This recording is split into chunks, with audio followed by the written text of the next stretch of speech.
The Art of Fiction. Written in 1927. That fiction is a lady, and a lady who has somehow got herself into trouble, is a thought that must often have struck her admirers.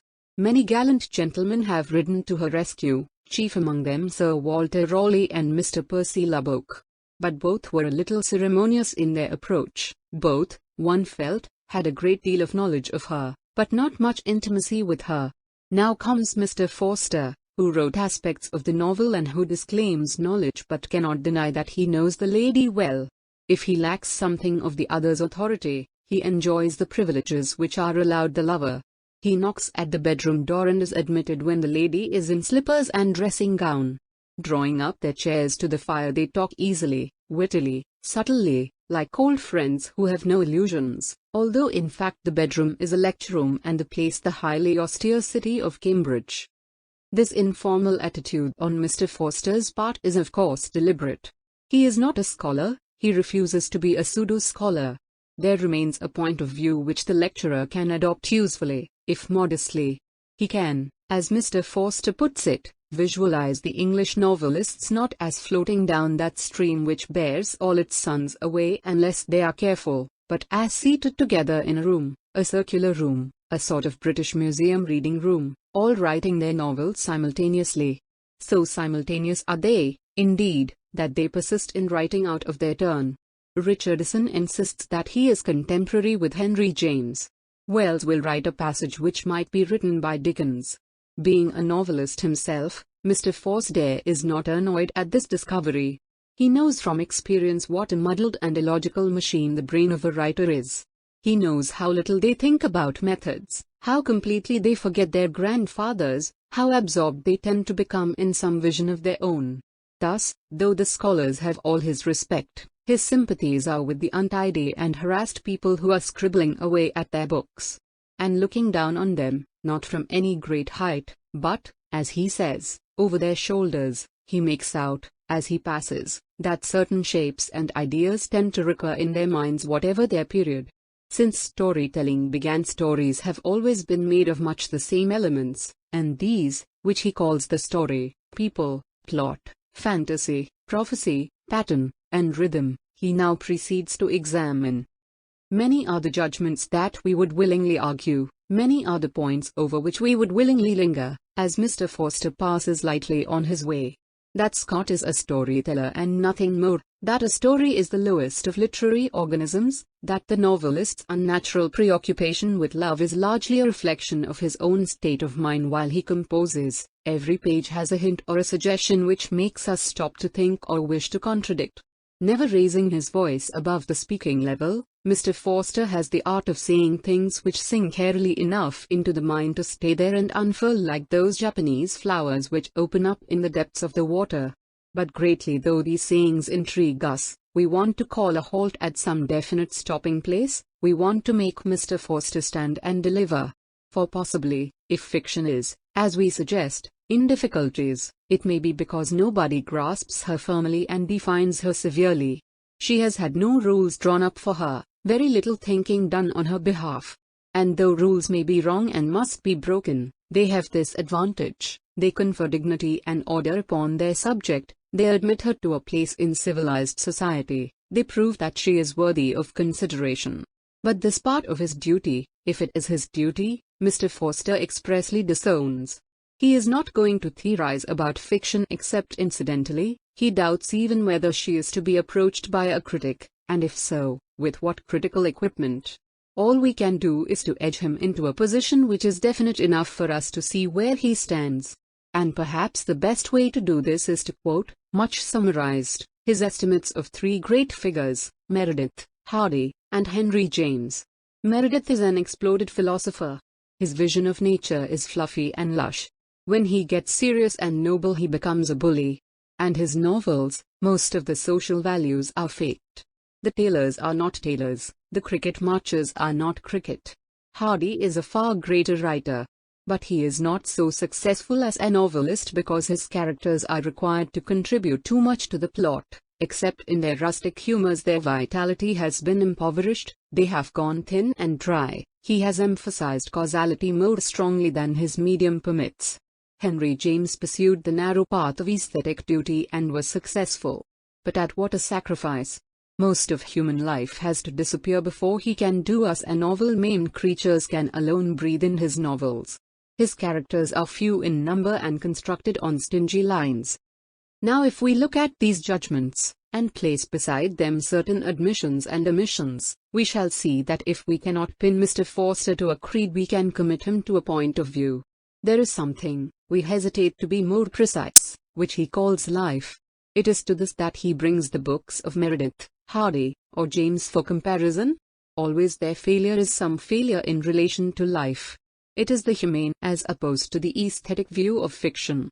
It maintains that the novel is sogged with humanity, that human beings have their great chance in the novel. Triumph won at the expense of life is in fact a defeat. Thus we arrive at the notably harsh judgment of Henry James. For Henry James brought into the novel something besides human beings. He created patterns which, though beautiful in themselves, are hostile to humanity. And for his neglect of life, says Mr. Forster, he will perish. But at this point the pertinacious pupil may demand, what is this life that keeps on cropping up so mysteriously and so complacently in books about fiction? Why is it absent in a pattern and present in a tea party? Why is the pleasure that we get from the pattern in the Golden Bowl less valuable than the emotion which Trollope gives us when he describes a lady drinking tea in a parsonage? Surely the definition of life is too arbitrary, and requires to be expanded. To all of this Mr. Forster would reply, presumably, that he lays down no laws. The novel somehow seems to him too soft a substance to be carved like the other arts. He is merely telling us what moves him and what leaves him cold. Indeed, there is no other criterion. So then we are back in the old bog. Nobody knows anything about the laws of fiction, or what its relation is to life, or to what effects it can lend itself. We can only trust our instincts. If instinct leads one reader to call Scott a storyteller, another to call him a master of romance, if one reader is moved by art, another by life, each is right, and each can pile a card house of theory on top of his opinion as high as he can go. But the assumption that fiction is more intimately and humbly attached to the service of human beings than the other arts leads to a further position which Mr. Forster's book again illustrates. It is unnecessary to dwell upon her aesthetic functions because they are so feeble that they can safely be ignored.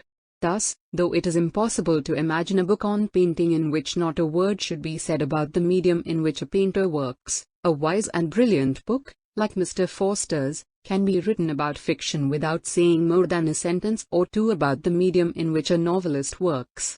Almost nothing is said about words.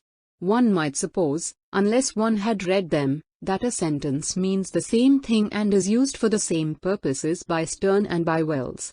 One might conclude that Tristram Shandy gains nothing from the language in which it is written. So with the other aesthetic qualities. Pattern, as we have seen, is recognized, but savagely censured for her tendency to obscure the human features. Beauty occurs but she is suspect. She makes one furtive appearance, beauty at which a novelist should never aim, though he fails if he does not achieve it, and the possibility that she may emerge again as rhythm is briefly discussed in a few interesting pages at the end. But for the rest fiction is treated as a parasite which draws sustenance from life and must in gratitude resemble life or perish. In poetry, in drama, words may excite and stimulate and deepen without this allegiance, but in fiction they must first and foremost hold themselves at the service of the teapot and the pug dog, and to be found wanting is to be found lacking. Strange though this unaesthetic attitude would be in the critic of any other art, it does not surprise us in the critic of fiction. For one thing, the problem is extremely difficult. A book fades like a mist, like a dream.